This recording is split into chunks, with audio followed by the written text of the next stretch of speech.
So, having played Marvel Spider-Man 2 for a while, I ended up not beating the game. There were a lot of factors involved. I told you guys even before the game came out that I was going to spend my time doing some other stuff, which I kind of dived into.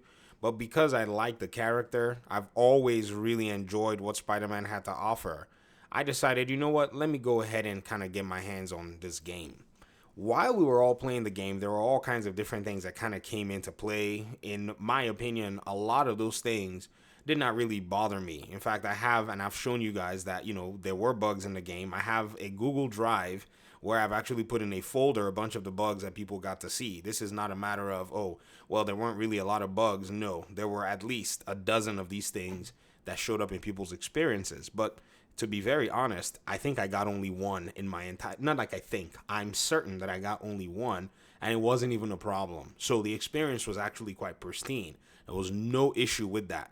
In fact, I think Marvel Spider-Man 2 launched in a better state. If you actually say in a comparative way, anyways, on all platforms, basically the PS5, than Batman Arkham Knight. Even though I'm an Arkham fan, I will tell you that that is a better situation to be in. However, the one thing that got me to a point where I just did no longer feel like I wanted to play this game anymore was in my bid to kind of, jump the gun because I'm just so busy. So sometimes it's easier for me to actually just watch footage of the game, even though I own the game and I'm playing the game. Yes, trust me, if I gave you my, layout of my schedule, you would probably understand a little bit. And so as I'm watching all this, I realized that people are having this conversation based on Brian Intihar's comment, which is that MJ is a little OP, and he said he didn't really give a S that, she was OP, that he just thought, if we're going to make her a hero, let's make her a hero or whatnot and all that. So I went ahead and said, I'm going to delve in and see what's going on. I mean, I own the game anyways, and I don't care for spoilers. So I went ahead and spoiled it for myself. And I realized that they basically made MJ so much of a pivotal character that you not only get to play these missions with her once or twice, but instead three times. Now, I don't know what Spider-Man fans are thinking. I'm not going to presume to think that Spider-Man fans either all like or dislike this whole MJ thing. I talked about it a while. Some Spider-Man fans said they didn't care. They thought it was pretty cool in the game and so on and so forth. Well, good for you. But in my opinion, I just thought this was a slap in the face to the gruesome nature of this specific Spider-Man movie because of how much or how I've been exposed to the character. Spider-Man lives in a very grim world. As much as people may have, in a sense, experienced the sissified versions that, a lot of these cartoons and TV shows have shown, what I saw in 1994, I don't know if I watched it in 94, maybe 95, 96, which is pretty much the, animated series. That was one of the first Spider-Man, motion inspired productions that I ever saw. I mean, that's what many of us first saw. And that particular cartoon was so gruesome and showed the reality and danger of the world that Spider-Man was living in at the time. And if you actually have seen everything that came on in terms of the productions from the 2000s when they tried to bring the movies to light, they also did a good job. Raimi did a good job to accentuate that danger as well. And then moving on further, the other directors that were in charge of other Spider-Man movies for the most part continued to show that danger in his world.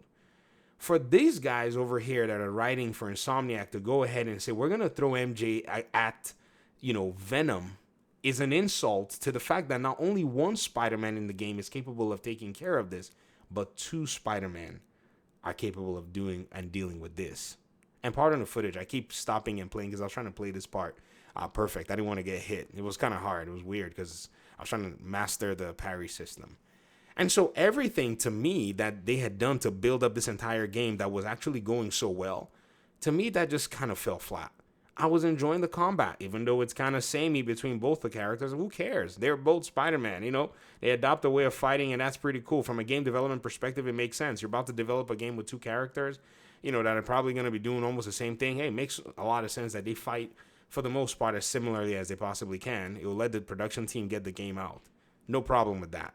No problem with that at all in my mind, if you get what I mean. But after everything is said and done, I just thought that that was weird. Now, I make this argument also from that perspective, but then also from the other perspective where, ladies and gentlemen, there was also another anti-hero who was showcased in the game, but then somewhat they told a very weird short story and threw that character into, oblivion. And that's, Felicia Harding, right? Black Cat. And that is a character that has the capability, the strength, the anti-hero status to have actually gone against Venom, and they still decided that they were not going to basically use that character, because that character is also an OG character in the smoke and has been in, the Spider-Man ecosystem for a while too. And most of you who saw that 1994 cartoon, you saw how, how hard she went when it came to pretty much getting things done and taking care of business. She was basically the Catwoman, of the Spider-Verse, and did a very good job at that. And that was something that a lot of fans always did respect, in my opinion. So I just felt like the writers did not put a lot of stock in dealing with that.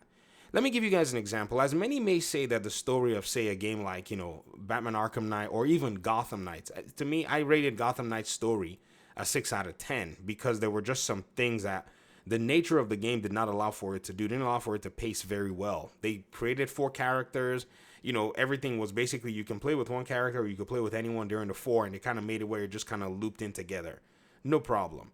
But there was never a time where they decided that, Montoya, who's basically the person that, after Jim Gordon dies, she's like one of the detective in the GCPD. They never at any point had you doing missions at her when they had 4 superheroes in the whole freaking game, right? They never thought, oh, okay, maybe we're just going to take some rando friend of the gang and go have them be doing some side mission when we have the heroes that we all came to play as sitting in the video game. And as much as many may see that this is probably not really a big issue, I just for some reason thought, I'm kind of tired of, trying to give. I don't have to. This is Spider-Man, so it's. And so for me, you might think I'm judging Spider-Man really harshly. No, I'm not a Spider-Man fan, so I owe nothing to the character. And I'm trying my best to give it a chance. And, you kind of see writers starting to just kind of like try to do what they want. Yo, you got to respect the source material. And not only that, if your fans, like it, then that's fine. If Spider-Man fans like it, that's fine. But some of us, we just are not down for that. Like, you know what I mean? Like, if they did that with Batman, I'd probably also, basically make the same videos, talking about the same thing for the most part, if you get what I mean. And I'll make a harsher version of the video. This is just me saying, maybe this is what they wanted to do, right? But to be very fair to the character and to the setup of this game, I was not, feeling that they would actually just leave, the characters that we came here for, the characters that have been established, and then go for something like that. Another thing, too, is this was probably going to be, in my opinion, the pinnacle of Spider-Man titles that had not necessarily been seen in a very long time. And I'll tell you why.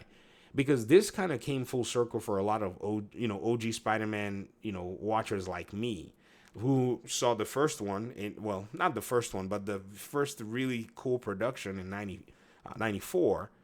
It had a lot of those elements from 94 all sitting in the same game. The very first time I saw Kraven was in the 94 animated series. I'm not a comic reader, so bear with me. First time I ever saw Lizard was in the 94 animated series, right? The first time I ever saw Venom, the 94 animated series. So they were all there, right? These 3 characters that I just mentioned were all in that mix, and they brought in my favorite token, Miles. And at the end of the day, what are we doing? We're over here putting MJ in harm's way.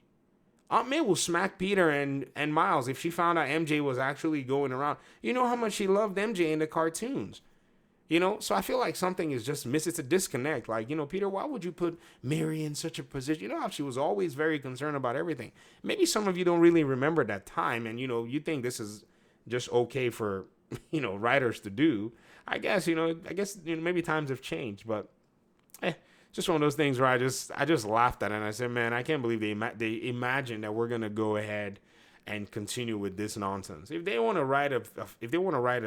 do fan service, they should do fan service. Just because you sold 33 million copies of your last game, it doesn't mean you're gonna repeat that on any laurels of that if you don't put a solid product, forward. The 2018 game was just a very solid representation of that gruesome world as well. But what is this that we're seeing in Spider-Man 2? What was that?